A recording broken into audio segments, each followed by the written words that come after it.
sejam bem-vindos ao podcast Voz Afro. Aqui nós falamos sobre cultura afro-brasileira, empreendedorismo negro, as vivências de sucesso e também as dificuldades enfrentadas pela comunidade negra. No dia 16 de maio, nós subimos nosso primeiro episódio do podcast Voz Afro no Spotify. E éramos, então, só por áudio e gravamos muitos episódios. No episódio 41, nós resolvemos vir para o vídeo também, com transmissão em nosso canal no YouTube. Até então era junto com o canal do Banco Afro. E em seguida a gente resolveu fazer com que o podcast fosse algo independente. E hoje estamos estreando aqui, 2 anos depois, no canal Empreender. E para a nossa estreia, a gente convidou a pessoa que mais participou com a gente do nosso podcast. O primeiro foi no dia 30 de maio. A gente subiu também no Spotify só por áudio. E logo em seguida também veio também por vídeo também. E a Ludmilla hoje já gravou com a gente 5. Acho que 5 episódios, né? 5 episódios. Hoje é o 6º episódio. Então nada mais justo do que trazer aqui na estreia quem já gravou tanto com a gente, já conhece bem a gente também, né? Me sinto muito honrada, né? Passou rapidinho esse ano, né? Que bom que a gente está comemorando com chave de ouro. Exatamente. Que é a estreia na TV. Exatamente. Parabéns. É mais um passo que a gente está dando, né? Mais um passo aqui no canal Empreender. E para quem não conhece ainda, quem nunca viu a gente, o Voz Afro, nunca escutou o podcast Voz Afro. Verdade. Quem é a Ludmilla? Uau, bom. Eu sou contadora, sou empreendedora social, sou empresária e criadora da Empoderamento Contábil, que é o primeiro negócio de impacto social do país, com foco em contabilidade e finanças para micronegócios periféricos liderados por mulheres. Nossa, a Empoderamento Contábil, eu disse sabe? Eu fiz esse respiro de alívio, porque a Empoderamento Contábil esse ano completa 6 anos. Uau! E aconteceu tanta coisa, sabe, nesse tempo, inclusive essa parceria de sucesso que a gente firmou ano passado. E nesses 6 anos, mais de 5.000 pessoas já foram impactadas com as nossas ações, consultorias, eventos, e esses eventos se resumem em palestras, workshops, oficinas, seja no Rio de Janeiro, em São Paulo, nas periferias do país. Mais de 50 eventos realizados, mais de 50 clientes atendidas diretamente. Então, acho que esse é um pequeno resumo de quem é a Ludmilla profissional, de quem é a Ludmilla empresária. Mas eu sou uma mulher negra, sou cria de Duque de Caxias, na Baixada Fluminense, aqui no Rio de Janeiro. Sou uma mulher de uma família com muitas mulheres fortes, então, com certeza, quando eu falo sobre mim como uma mulher negra periférica, eu preciso lembrar das mulheres negras periféricas que fizeram parte da minha vida e fazem ainda, e mulheres empreendedoras por natureza. Então, acho que eu sempre fui empreendedora, só não sabia que era. E a Empoderamento Contábil me deu a oportunidade de mostrar isso ao mundo, né? Como a gente está fazendo hoje. E como foi a trajetória, desde o início ali até chegar no empoderamento? Bom, eu me formei em contabilidade ainda bem novinha, ali com 20 anos. Comecei a estagiar, a trabalhar na área contábil muito cedo, né? Minhas primeiras experiências profissionais, se não todas, né? Vamos resumir assim. Foram mais de 10 anos atuando em grandes empresas e multinacionais. Mas na época eu tinha um desejo, assim, transbordava no meu coração, na verdade, o desejo de retribuir para pessoas como eu, para mulheres como eu, mulheres negras, mulheres da periferia, que percebem e vivenciam todo dia a rotina de ir empreender, trabalhar na periferia, e também como eu atravessar a cidade, saindo das áreas periféricas, né, dos subúrbios, das favelas cariocas, para as áreas nobres do Rio, para trabalhar, estudar, enfim. Então, mesmo trabalhando no ambiente corporativo, eu desejava muito compartilhar um pouquinho do meu conhecimento para essas mulheres. E o que mais me chamava atenção é que quando eu fazia esse trajeto, né, seja para o trabalho ou para a faculdade, eu esbarrava, assim, né? Encontrava com mulheres da família que já trabalhavam, empreendiam como principal fonte de renda, ou mulheres que eu não conhecia, mas que eram conhecidas ali nos nossos bairros, né? Nos bairros onde a gente morava, exatamente pelo seu empreendedorismo. Então, em 2017, eu coloquei em prática empoderamento contábil, comecei a colocar em prática porque eu acho que é um desenvolvimento diário. E desde então eu não tenho parado. Você fala Acho que eu te respondi. Respondeu. Você fala que o empoderamento ela veio para mudar a vida de mulheres, né, negras, Sim. periféricas, com negócios. Mas ela é restrita a mulheres ou você também atende homens também? Então, a gente não coloca... Assim, nos nossos eventos, né, nas oficinas, nos workshops, nas palestras, nas rodas de conversa que são promovidas presencialmente desde antes da pandemia, e com a pandemia a gente precisou adaptar para o online. Então, hoje, né, pós o isolamento social, a gente se divide tanto em eventos online quanto em eventos presenciais. A gente não coloca uma plaquinha na porta dizendo proibida a entrada de homens. Pelo contrário, a Empoderamento Contábil tem muitos seguidores, a Empoderamento Contábil tem alguns clientes que são homens, mas o nosso público-alvo, o nosso foco é feminino. Tanto que nas nossas redes sociais, nos sites, a nossa escrita é feminina. Então, essa também é uma questão que sempre me incomodou muito, né? Na área de finanças, contabilidade, gestão estratégica, esse olhar, esse tato, esse trato ser sempre muito voltado para o público masculino, porque historicamente era o público que se interessava mais por dinheiro, por investimentos. Sim. Né? Então a gente se preocupa assim em escrever não só no feminino, mas também a nossa abordagem ser humanizada, ser acolhedora, porque a gente sabe como é a realidade da mulher brasileira e principalmente a realidade da mulher negra na periferia. E você fala que é uma startup que iniciou com impacto social. Sim, é um negócio de impacto social, ou também pode ser chamada de startup social. E startup é toda empresa com foco em inovação, toda Sim. empresa inovadora que se preocupa em resolver, desenvolver, na verdade, uma solução para resolver um problema ou alguns problemas de cunho social. Como eu me preocupo, a gente na Empoderamento Contábil se preocupa muito em falar numa linguagem, usar uma linguagem que a maior parte das pessoas entenda, principalmente o público negro de periferia, a gente evita usar termos em inglês. Uhum. Mas sim, a Empoderamento Contábil é um negócio de impacto social, uma startup social. E qual é o impacto que você deseja causar, assim, literalmente nas pessoas, nas suas clientes? Olha, são muitos, porque principalmente no período de pandemia, só para exemplificar para vocês, a gente atendeu algumas mulheres que entravam em contato dizendo que continuaram trabalhando durante a pandemia, que precisavam levar seus filhos para o trabalho junto com elas, ou mulheres que o seu estabelecimento comercial precisou baixar as portas e elas precisaram começar ou voltar a desenvolver sua atividade empreendedora de casa. Mulheres que deveriam ter sido contratadas como empregadas domésticas, mas na verdade atuavam como diaristas. Então, seja como diarista, seja como empreendedora, solo ou como empresária, eram mulheres que desconheciam a legislação trabalhista, tributária. Então, além do impacto de conscientização de que finanças, seja pessoais ou empresariais, são para essas mulheres também, e elas precisam se conscientizar e se capacitar sobre o assunto, a gente também compartilha conhecimento sobre legislação tributária, legislação comercial para abertura, formalização, legalização de empresas.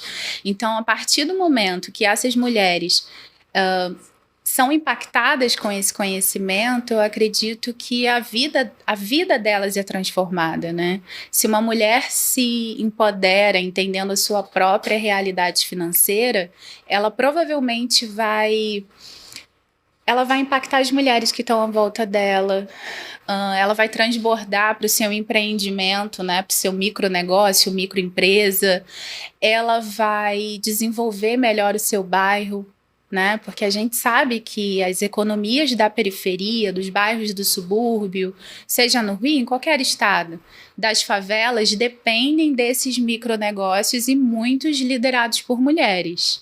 Né? São mulheres que impactam a sua própria família, impactam umas às outras e que fazem a economia circular. E acaba sendo meio que uma rede de apoio também, né? Sim, claro, a gente fala muito sobre isso, porque eu acredito na economia colaborativa. Então, volta e meia a gente dá alguma dica nesse sentido, porque é um termo que até ontem ninguém sabia o que era. Aliás, o próprio empreendedorismo, o termo empreendedorismo, até ontem a gente não falava muito dele. Mas é uma realidade na periferia, desde sempre, o trabalhar por conta própria. Então, são pessoas, né, homens, mulheres, que formaram as suas famílias, permitiram que seus filhos chegassem às universidades, né, permitiu que seus filhos estudassem e tivessem um contexto de vida diferente delas, através do empreendedorismo como principal fonte de renda. Então, em algum momento você fez uma pergunta que me lembrou muito algo que eu costumo dizer. A minha mãe era sacoleira. Minha mãe sempre atuou como empreendedora. E eu fico imaginando como o empoderamento contábil poderia ter impactado a vida dela se a empoderamento contábil existisse lá na década de 90, sabe? Então, que eu consiga hoje, através do empoderamento contábil, através dos nossos parceiros, via economia colaborativa, né, através dessa parceria que a gente já firmou, impactar com conhecimento, fortalecer muitas e muitas mulheres esse Brasil afora.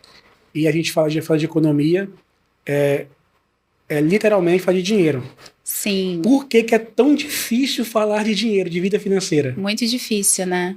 É mais fácil falar, e não sou só eu que estou dizendo, né? Tem pesquisas sobre esse assunto. Que é mais fácil falar sobre religião, é mais fácil falar sobre sexo do que falar sobre dinheiro. Então, falar sobre dinheiro ainda é um grande tabu. A maioria das pessoas tem medo de ser julgado quando o assunto é falar sobre dinheiro, então tem medo de acharem que ganham menos do que as outras pessoas, né, achariam que é a sua remuneração. Por exemplo, eu falo que ganho 5 mil, e aí o Robélio, nossa, mas ela só ganha isso, e o padrão de vida dela é tão alto, né? Ou vice-versa, você falar que tem uma remuneração maior do que as pessoas imaginam, enfim. Quando você fala sobre seus gastos, suas dívidas, para algumas pessoas é como se estivesse se desnudando, né? Sim. Você fica ali totalmente entregue a quem está na sua frente, né? Com quem você está conversando. Sem contar que no ambiente de trabalho isso também pode causar grandes confusões, né? Às vezes a gente quer mudar o nosso hábito de consumo e a partir do momento que a gente fala para outra pessoa, você, além de se expor, como a gente comentou agora há pouco, você pode ser cobrado amanhã ou depois, sabe? E não é legal, né? Então, sim, ainda é muito difícil falar sobre dinheiro, mas eu acho que a gente pode mudar um pouquinho esse cenário, né? Olha a gente conversando sobre dinheiro aqui. Mas você falou assim, no ambiente corporativo é um pouco complicado, né? E pode, inclusive, gerar confusões dentro da própria empresa. Falar assim, como assim fulano que não faz nada ganha esse valor todo? Exatamente. Uma das multinacionais onde eu trabalhei, todos os anos tinha um comitê de avaliação. E ali todos os gerentes, diretores se reuniam e durante um dia inteiro para definir quem seria promovido, com qual rating, né? Que é aquela classificação, dependendo do que você desenvolveu ao longo daquele ano, quais pessoas seriam demitidas, quais pessoas seriam congeladas, tipo, não receberiam a sua promoção. E sempre depois desse comitê, quando o que tinha sido decidido ali era liberado oficialmente, rolava essa rádio corredor, né? Tipo, como é que fulano pode ter recebido esse rating, né, essa nota, pode ter sido promovido enquanto Beltrano foi congelado, foi demitido, sem contar a questão ali salarial. Sim, sim. Né? Então, falar sobre dinheiro pode causar algumas confusões, mas eu acho que Que é principalmente porque as pessoas não estão acostumadas a conversar sobre isso, né? A gente vive numa sociedade muito capitalista. Sim. Quer dizer, muito capitalista. A gente vive numa sociedade capitalista, em que você, na maioria das vezes, você é julgado pela maneira como você se veste, pelos eletroeletrônicos que você usa, né? Pelos lugares que você frequenta. Então, demonstrar status através do seu poder de consumo, através da sua renda, é também uma forma de autoafirmação, né? Você mesmo se valorizar e se entender como uma pessoa melhor, e também de valorização ali naquele meio que você está inserido. Mas você não acha também que essa questão de se autoafirmar muitas vezes leva as pessoas a endividamentos? Porque com certeza. Tem a questão da aceitação social. Então, para eu ser aceito naquele meio que eu quero estar inserido, eu preciso ter o celular do modelo X, eu preciso usar a roupa da marca Y, e por aí vai. E não tem condição de viver daquela forma. Então, meio que vive de uma aparência. Sim. Isso é um grande problema, assim, um grande catalisador do endividamento brasileiro, né? Com certeza, com certeza. Eu acho que é importante a gente pensar o seguinte. Se a gente vive numa sociedade capitalista, e esses dias eu recebi uma mensagem no Instagram, né, da Empoderamento Contábil, um rapaz me perguntando assim, poxa, eu adoro seus posts, né, gosto muito de saber sobre finanças, mas assim, como é que eu faço para não pagar imposto? E aí eu alertei a ele, que a gente vive numa sociedade capitalista, então o governo ele tem permissão para cobrar tributos para cada consumo, né, para que a gente vier a realizar. Sim. Então acho que se a gente vive numa sociedade capitalista, a pessoa que mora na Faria Lima, por exemplo, ou em Ipanema, ela provavelmente vai ser impactada por essa questão que a gente acabou de comentar, né? O consumo como forma de autoafirmação. Sim.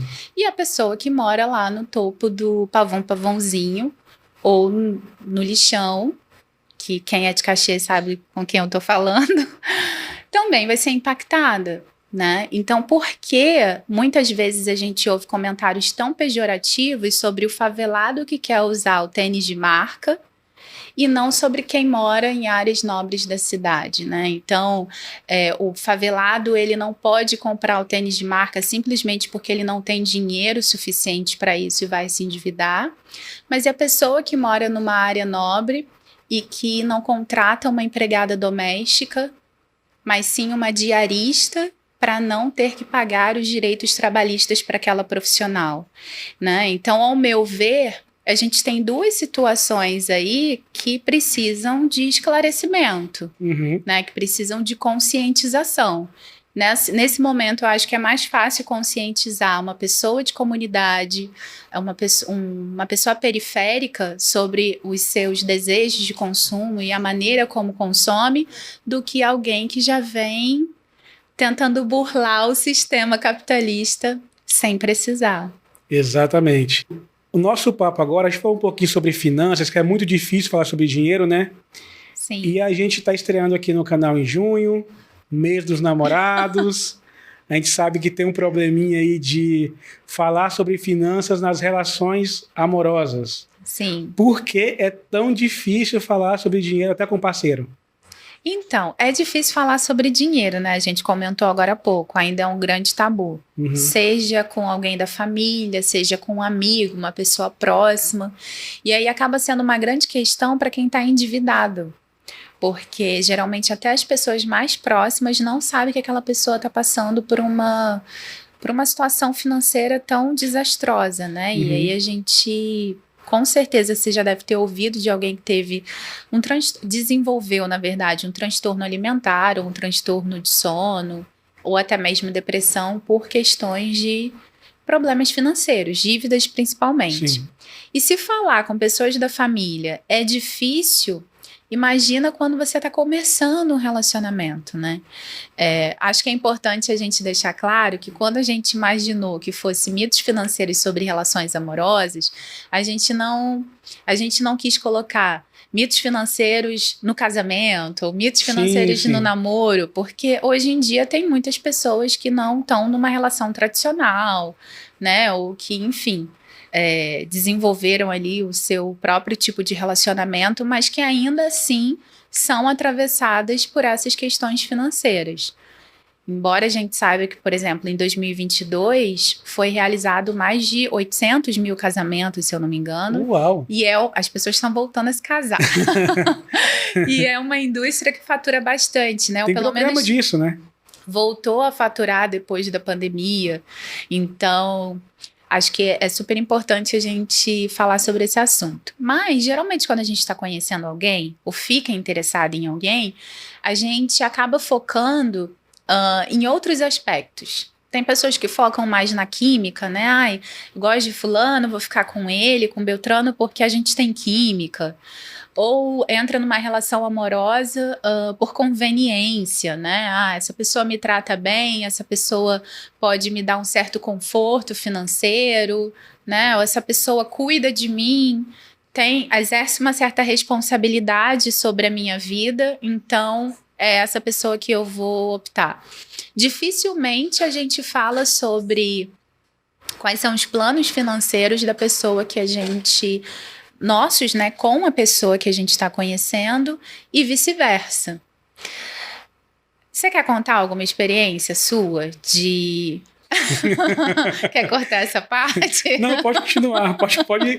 Porque eu acho que todo mundo já passou por isso, né? Assim, você descobrir. Eu lembro que quando eu comecei a namorar, eu ouvi de algumas colegas de trabalho assim: nossa, eu gosto de comer bastante. E aí eu lembro delas falarem assim: nossa, mas você não come isso tudo na frente do seu namorado, né? Porque o que ele vai pensar? Ou, tipo, você não come assim no primeiro encontro, né?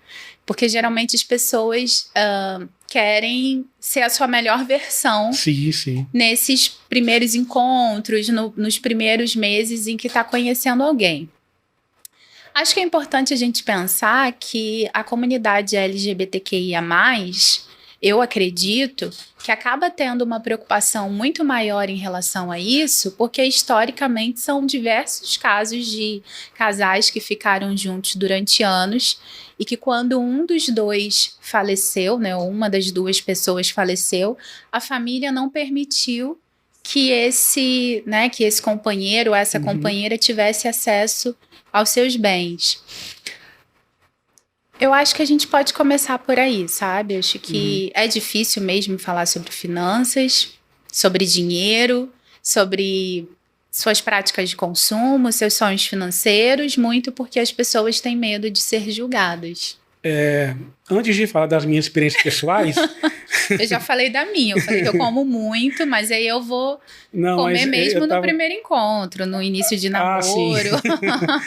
Fala sério. Não, mas essa questão desses gastos assim mesmo, surreais. A gente gravou um episódio lá do passado, acho que foi o segundo ou terceiro, que eu até comentei, né, que eu tinha um gasto excessivo com açaí. Sim. Que é algo que eu gosto muito. E quando eu fui fazer a conta depois, no fim do mês, foi aquele... Você descobriu que dava para abrir uma franquia de açaí.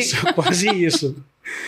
Mas eu listei aqui alguns mitos financeiros nessas relações. Vamos comentar sobre cada um. Pra gente comentar sobre eles. O primeiro que eu vi aqui foi: o amor verdadeiro supera qualquer problema financeiro. Não, né?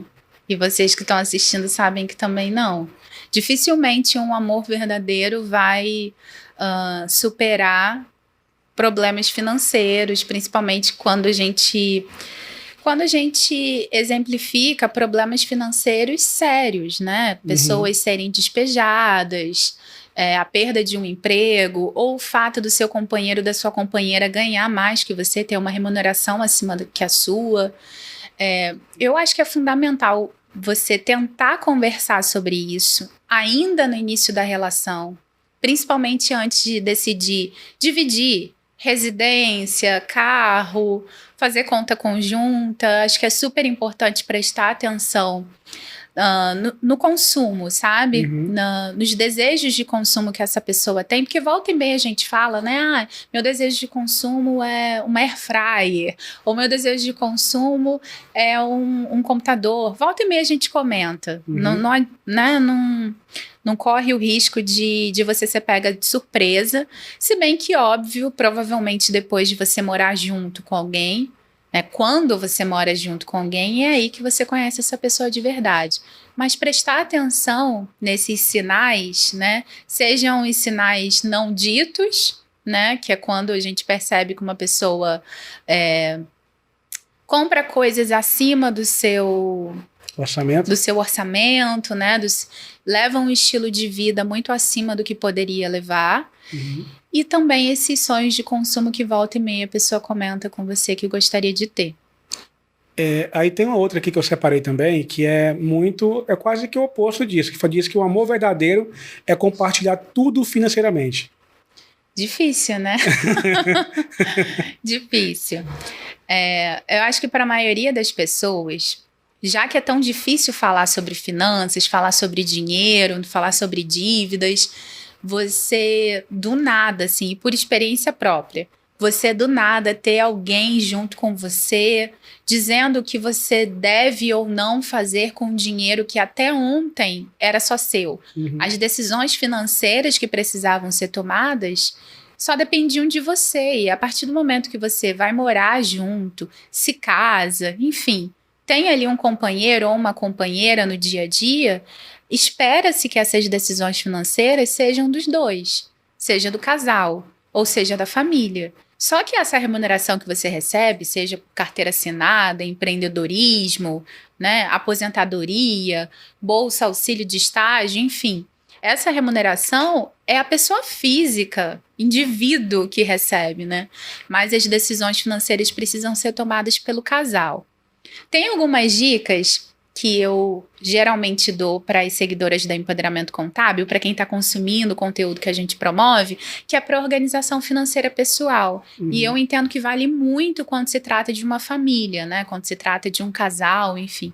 Que é você tentar manter um orçamento atualizado, né? Lude, o que seria exatamente um orçamento financeiro atualizado?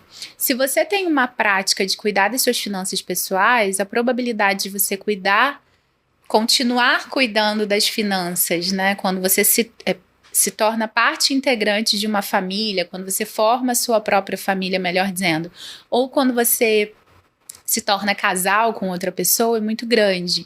Que é exatamente você listar quais são os gastos mensais, né? Seja diários, semanais ou mensais. Fazer um planejamento financeiro de curto, médio e longo prazo, né? Eu costumo dizer, já que a gente precisa trazer a realidade, né? Desmistificar as finanças, porque o meu objetivo é esse com o Empoderamento Contábil, é falar de uma forma leve, desmistificar vários jargões da área, que para mim ou para alguém que seja da área de finanças é super fácil compreender, mas para quem não é, fica totalmente perdido. Então, ter um planejamento financeiro com metas simples, sabe?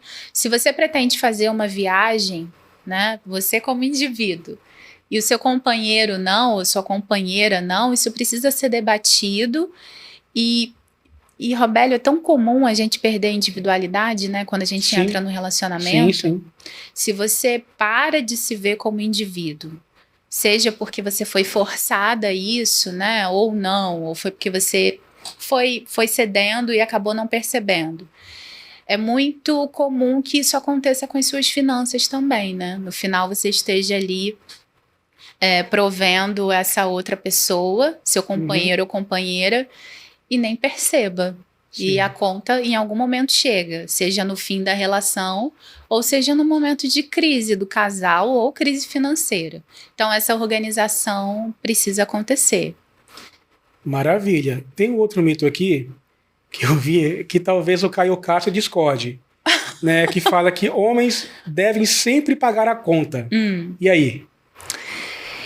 Então, gente, eu acho que o combinado, ele sai caro, depende para quem vai pagar a conta. Eu ouço muitas mulheres dizendo assim, como é que eu vou dividir a conta com ele? Se eu fiz depilação, eu fiz unha, fui no salão de cabeleireiros, fiz cabelo, comprei roupa nova para sair com ele, enquanto ele simplesmente foi lá vestir uma roupa para sair comigo. E aí eu vou ter que dividir a conta por igual. Olha os gastos que eu tive antes para esse encontro. E às vezes vai com a camisa de futebol ainda.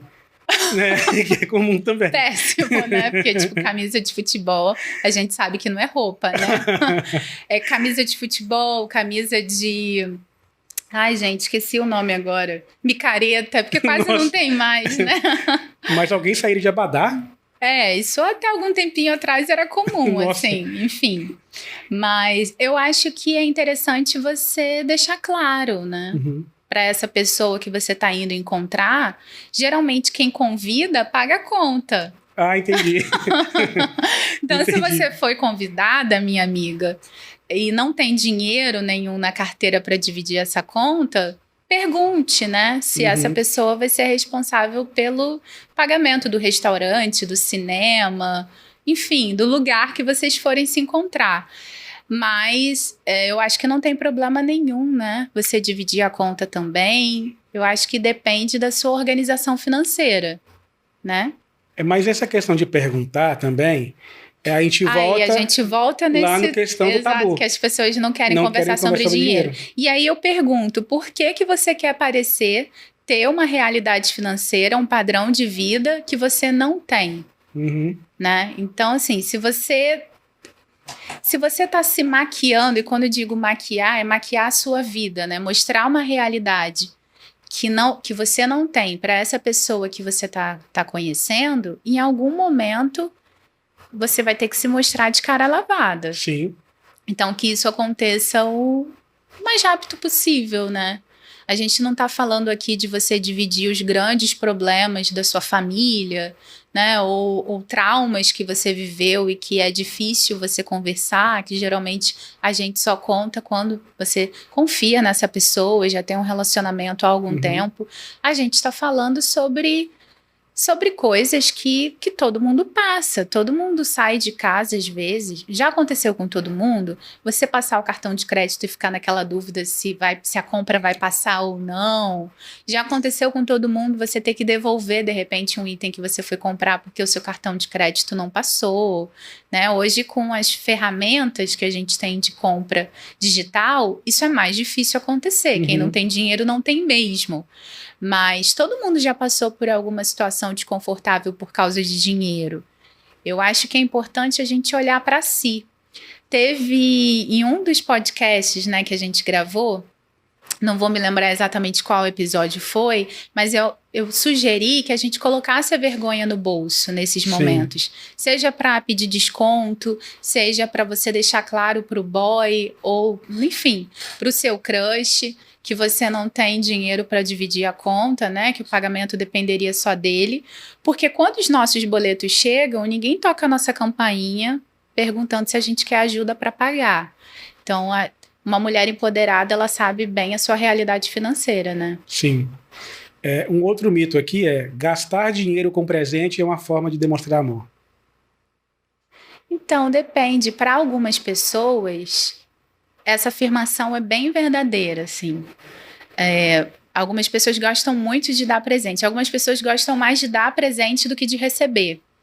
Então, acho que essa máxima pode ser válida, mas para algumas pessoas, atitudes do dia a dia são mais importantes do que presentes. Né? Eu ouço muitas mulheres falando, inclusive, em relação à intimidade sexual. O meu companheiro... E aí, né, gente, já que é mais fácil falar sobre sexo do que falar sobre dinheiro, não tem problema nenhum comentar isso aqui. O meu companheiro é um companheiro só entre aspas, porque no dia a dia esse carinho, né, esse reconhecimento do meu valor não acontece. E aí, no final do dia, ele quer ter uma intimidade comigo, enfim. Então, eu acho que é importante você conhecer essa pessoa que está do seu lado, sabe? E isso passa por saber quais são os sonhos que essa pessoa tem, como essa pessoa se vê daqui a algum tempo. Às vezes, num casal, uma pessoa quer morar num lugar super legal, quer ter um estilo de vida super bacana, e a outra pessoa...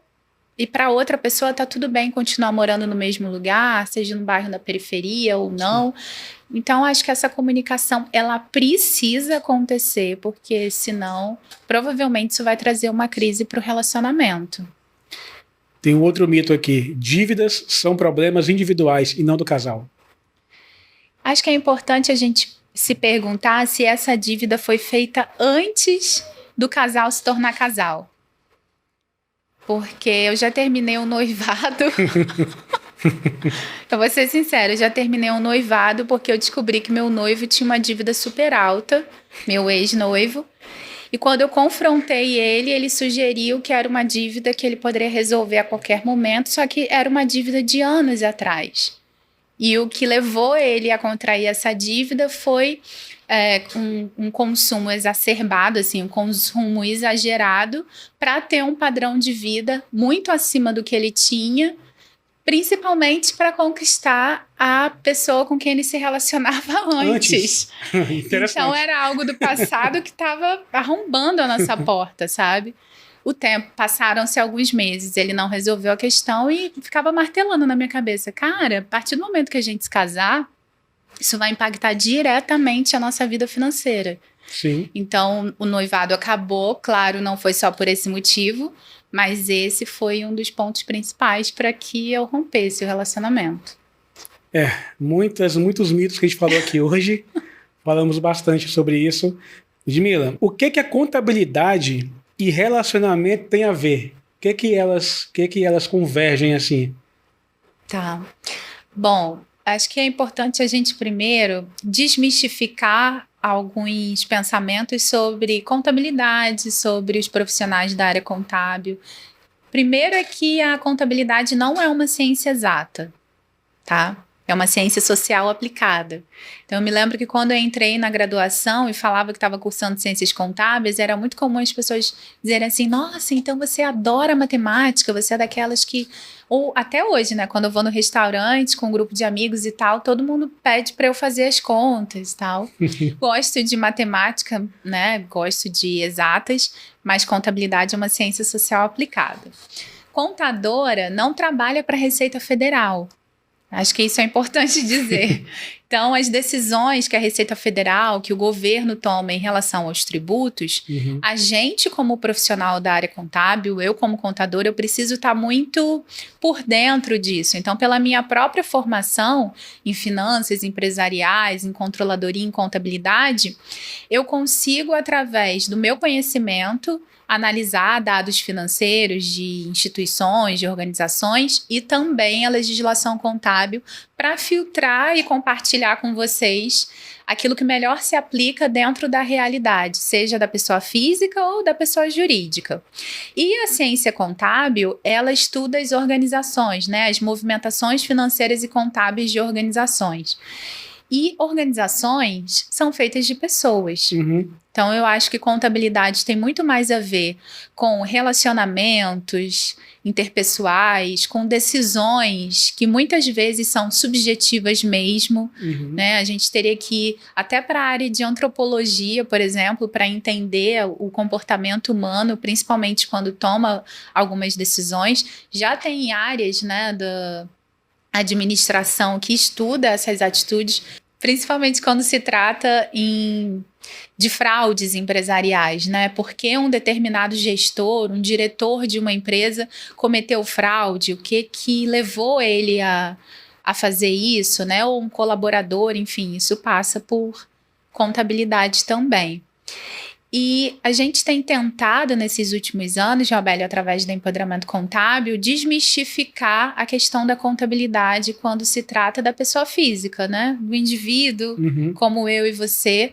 Porque a maioria das pessoas que procuram empoderamento contábil, procuram só quando já estão com a corda no pescoço em relação aos tributos, né? Que são os impostos, as contribuições. E eu entendo que esse cenário ele precisa mudar.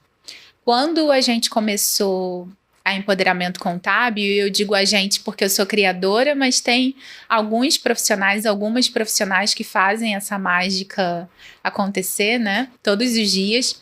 Mas quando eu comecei a empreender através do empoderamento contábil, um dos meus principais objetivos era exatamente compartilhar com quem é da periferia a importância de você se formalizar como empreendedor, como empreendedora.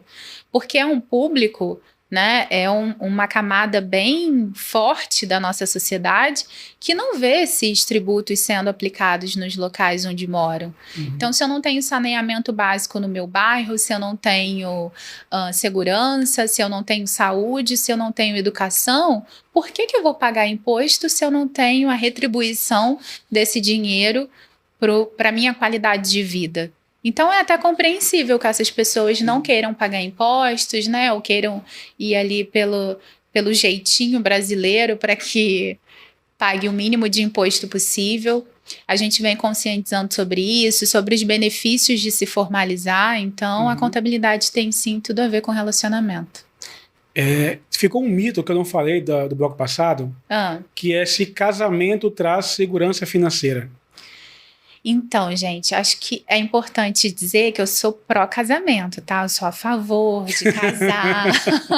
Porque eu falei aqui que eu rompi um noivado, mas foi a minha experiência, né? Minha experiência pessoal. Eu acho que esse é um mito que tem dominado muitos pensamentos femininos durante anos e de algum tempo para cá, não só os pensamentos femininos, né?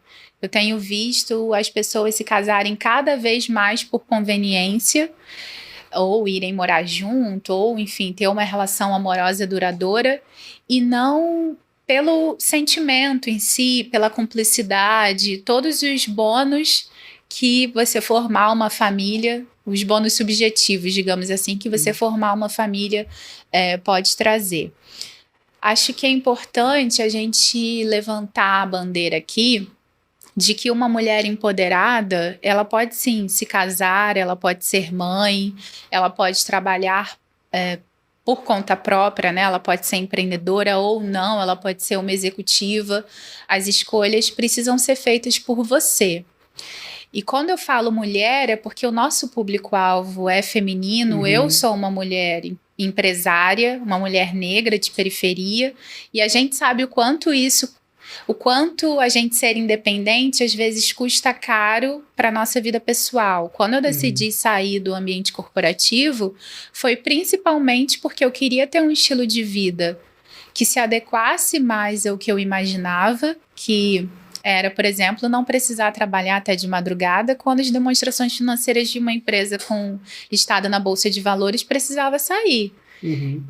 Eu queria ser mãe, ainda queria me casar. Então eu lembro que na época, isso quase 10 anos atrás, a primeira diretora dessa multinacional onde eu trabalhava, a primeira diretora mulher, levou anos para conquistar esse espaço. Ainda é muito comum no ambiente corporativo terem políticas pró-maternidade no papel, mas a gente sabe que isso não funciona como deveria na prática. Sim. Então ainda é muito comum mulheres, logo depois de voltar da licença maternidade, serem demitidas, né? Hoje no Brasil, se eu não me engano, mais de 30 milhões de lares são liderados por mulheres, né? Metade desses lares são liderados por mães solo. Então, talvez para a maioria dessas mulheres pensar num casamento, né, ou numa relação amorosa duradoura seja a grande oportunidade de virada de chave da vida financeira delas. Mas acho que é importante a gente lembrar que não é bem assim, né? Sim. Existem muitas mulheres que entraram em relações amorosas com essa expectativa de ter uma independência financeira ou não precisar mais trabalhar, se dedicar exclusivamente à família. E são mulheres que vivem relações tóxicas ou mulheres que passaram por algum tipo de violência. Então, acho que é importante você pensar que a sua independência financeira pode e deve depender de você, de uma rede de apoio, né? Porque ninguém chega sozinho a lugar nenhum. E eu costumo dizer no empoderamento contábil que quando é difícil seguir só, vamos juntas. Então a gente está aí nas redes sociais, a gente está aqui conversando sobre finanças, e se está sendo difícil para você controlar, medir, administrar o seu próprio dinheiro, a gente está aqui para te ajudar nesse caminho, nesse processo.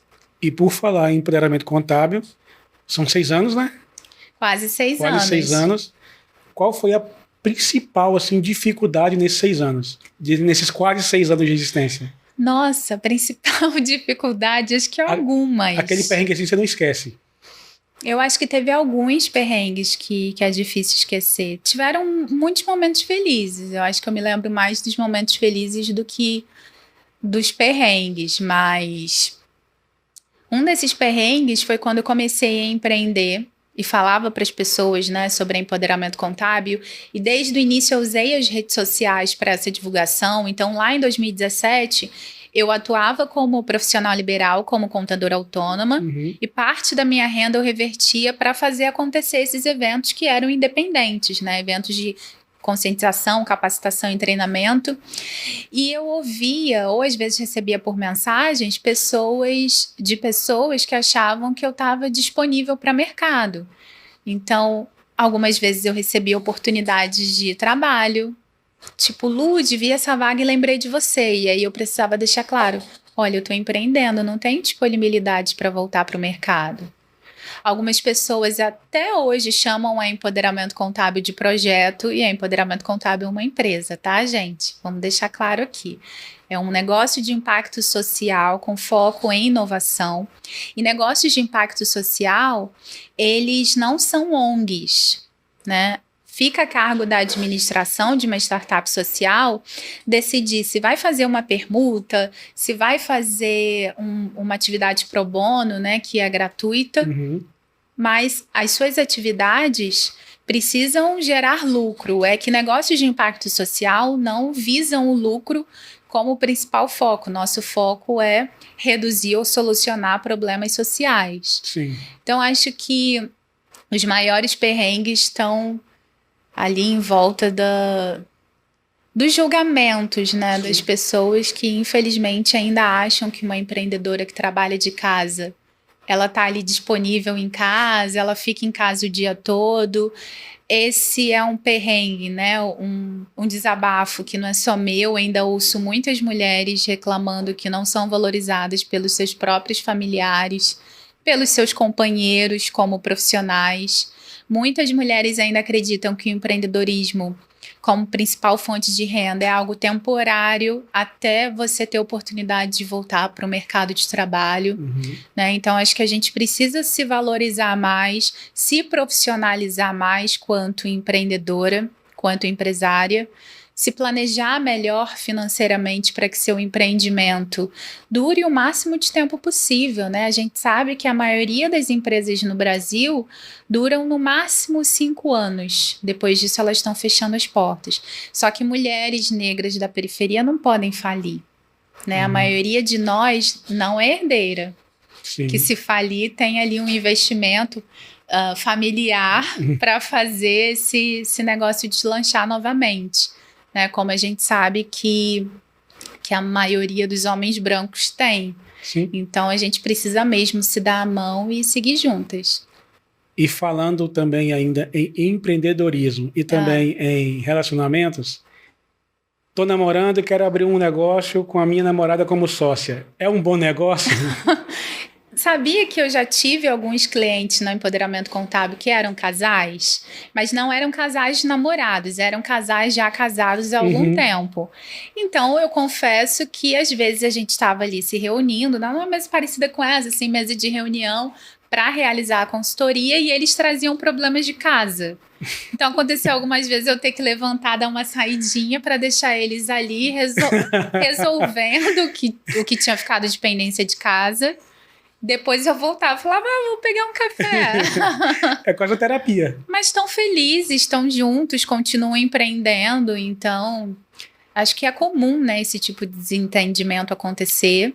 Geralmente, eles se complementam, né? Então, nesses casos que eu comentei, uma pessoa, né, a mulher era da área de finanças, precisava de um suporte, porque ela não estava dando conta, por isso que ela contratou empoderamento contábil, e o marido era um vendedor nato.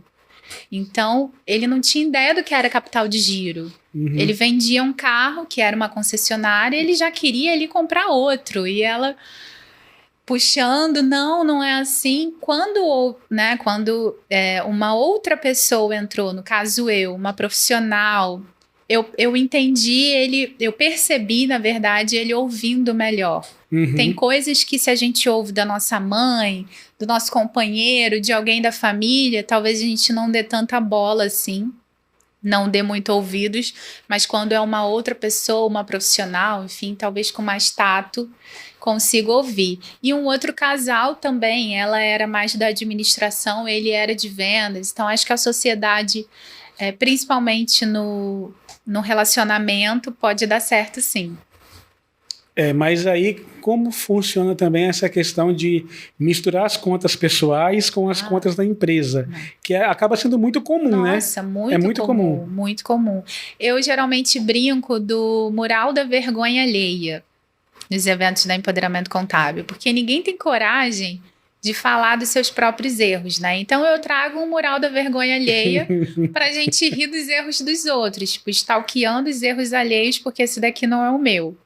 Mas falando dos erros dos outros, o principal erro é, sim, misturar as finanças pessoais com as finanças empreendedoras. Porque a maioria das pessoas empreende por necessidade, né? Sim. Então, poucas são aquelas que recebeu um investimento e que vai, de fato, começar um negócio do zero, e o planejamento financeiro acaba sendo o primeiro passo. Dá claro para você fazer o planejamento financeiro depois do seu negócio, do seu empreendimento rodando, né? Não se preocupem em relação a isso. Mas a maioria das pessoas começam a empreender por necessidade, geralmente das suas próprias casas, né? Não tem um planejamento financeiro para saber exatamente quanto precisa ser vendido de produto ou serviço, até dar lucro, não tem capital de giro. Então, você faz uma venda, aquele dinheiro que entra, né, que você recebe do seu cliente ou da sua cliente, já é para pagar os custos que você teve para desenvolver um produto ou serviço e também para botar comida na mesa. Sim. Então, o primeiro passo, eu entendo, que é você abrir uma conta bancária focada na sua empresa, para que as movimentações financeiras da sua empresa passe por uma conta diferente da que você e seu companheiro, você e sua família usam para pagar as contas todo mês, né? E, claro, ter um orçamento separado, né? Tanto para controlar a entrada e saída de dinheiro da família, entrada e saída de dinheiro da empresa, quanto também para produzir esse planejamento financeiro à parte.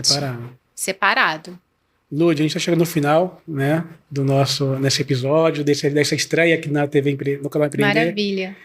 E como é que você imagina empoderamento contábil em 5 anos? Nossa! Eu imagino o empoderamento contábil crescendo e empregando outras mulheres, chegando cada vez mais longe. A gente, ano passado, estreou o canal no YouTube, então foi uma grande conquista, assim. Tem o nosso site também, né, já fazendo jabá aqui, acessem o nosso site. Mas eu imagino o empoderamento contábil crescendo, empregando outras mulheres, impactando cada vez mais pessoas, né? Gerando cada vez mais impacto. Tenho alguns planos, sim. Eu pretendo otimizar, assim, trazer a tecnologia cada vez mais para dentro da nossa rotina de trabalho, que já é, que eu entendo, né, que para o público que a gente atende, que muitas vezes tem dificuldade até de ter acesso à internet mesmo, eu entendo que a gente está muito no digital, mas isso pode melhorar. Então, eu imagino o empoderamento contábil crescendo, não inflando, né, como as grandes empresas geralmente fazem, mas mantendo seus valores, sua identidade e impactando cada vez mais pessoas. E como se vê a Ludmila, pessoa física, nesse período? 5 anos? Nesse período. Nossa, eu me vejo em sala de aula, porque eu quero muito, assim, ser professora universitária também. Eu acho que o meio acadêmico, né, as academias, elas precisam permitir a entrada de nós que somos profissionais e que sabemos como no dia a dia lidar com temas, que a academia ainda está congelada, né, ainda está um pouco estacionada em relação a isso. Me vejo assim lecionando, me vejo mãe daqui a 5 anos, super babona pelas crias. Acho que é isso. Talvez candidata a presidente, não sei. Nossa! Ué, ninguém disse que não podia sonhar alto. Eu achei que ia começar com governador de estado, prefeita do Rio, mas já presidente. Vereadora, talvez, algo tipo né? assim, né? Ministra. Olha, né? quem Inclusive, sabe? talvez nesse governo ainda, né? Quem sabe? A Quem gente sabe? vai chavecando, né? Quem sabe? Alô, Lula. Você falou sobre acessar seu site, mas não falou qual site. Sim, o nosso site www.empoderamentocontábil.com.br. Estamos também no YouTube, @empoderamentocontábil, e também no Instagram, LinkedIn, @empoderamentocontábil. É isso. Lourdes, obrigado pelo papo. Obrigada a vocês. Obrigado pela disponibilidade de estar com a gente aqui hoje. Pela parceria. Com certeza, sempre. Eu tenho certeza que quem assistiu aqui gostou do que viu. Deve estar discutindo em casa agora sobre se camisa de time é ou não roupa para sair, né? Se o homem deve ou não pagar a conta. Pois é, com certeza. E usando a máxima, né? Quem convida, paga. Né? Tema polêmico. Vamos seguir essa máxima, então? Quem convida paga. Né? Então, mas e aí o povo que tá com saudade, quer convidar alguém para sair, tá sem dinheiro? Acho que a gente vai precisar continuar conversando sobre isso num outro episódio. Talvez. Mas se não tiver nesse ponto, quem convida paga. Quem convida paga. Essa é a ideia. Muito obrigado para você que nos acompanhou até aqui e até a próxima semana. Obrigada, tchau, tchau.